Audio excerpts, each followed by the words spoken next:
So here we have our Arduino project, or final project, and it was constructing and building a thermostat.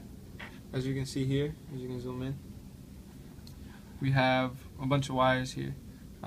Significantly, we have wires here going to ground, and then we have the red line here, which is power.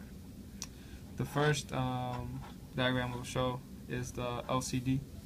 As you can see, the LCDs have many pins here. Each pin corresponds to either where the temperature is going to be shown, shows whether the bounds are going to be shown, and also the power that the LCD will eventually get.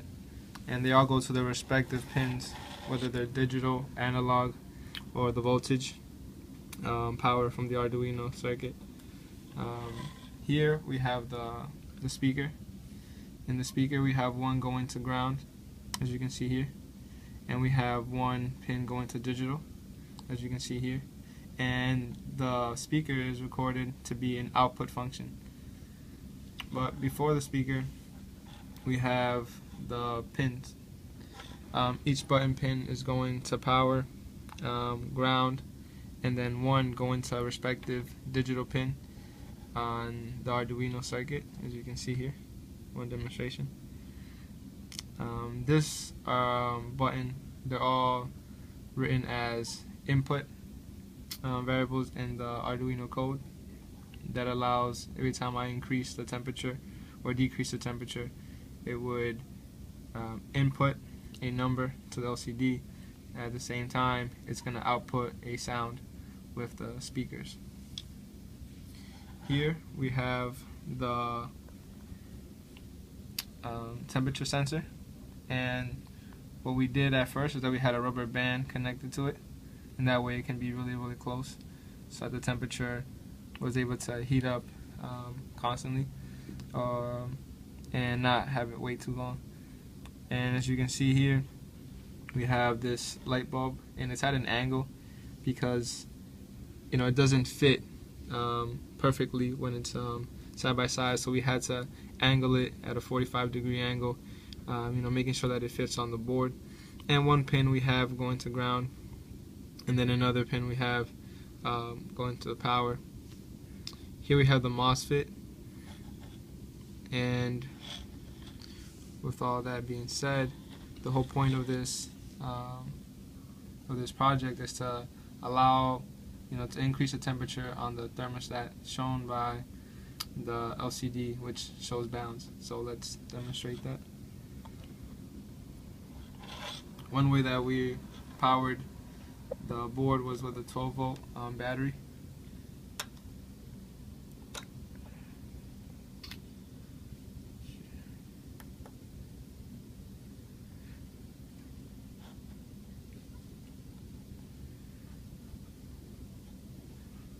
As you can see here,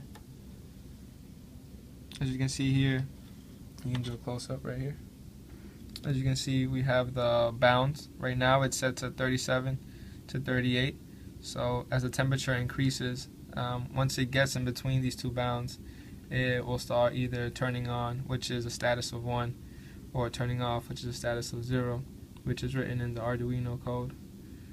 As the temperature increases, you notice that the light bulb still stays on, but once it goes past this bound of 38, as you're going to see in a couple of seconds exactly, it turns off, so it's a status of 0.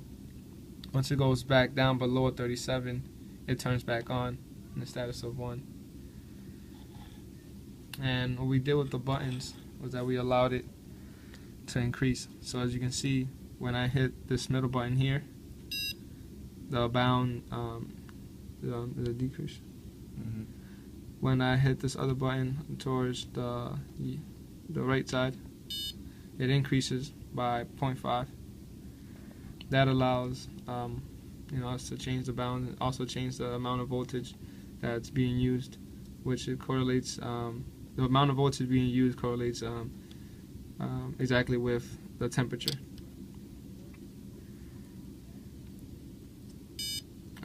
What you can also do is increase the temperature by 5 by holding the outermost left button and the outermost right button.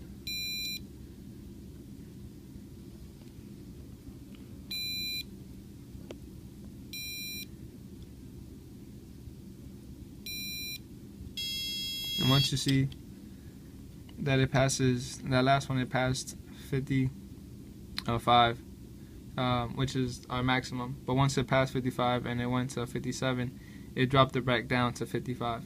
Same thing would happen if we lower it down below 20. So once again, by holding the outermost left button and holding the middle button, we can decrease it by 5.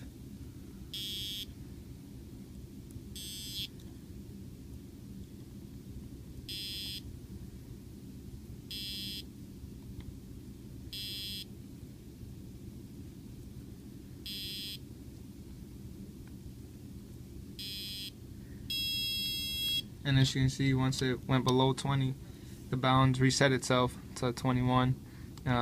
Just allowing the code itself is written so that when these bounds are below 20 or above 55, it gives an output to the speaker, gives a 1 second beep, and returns the bounds correctly.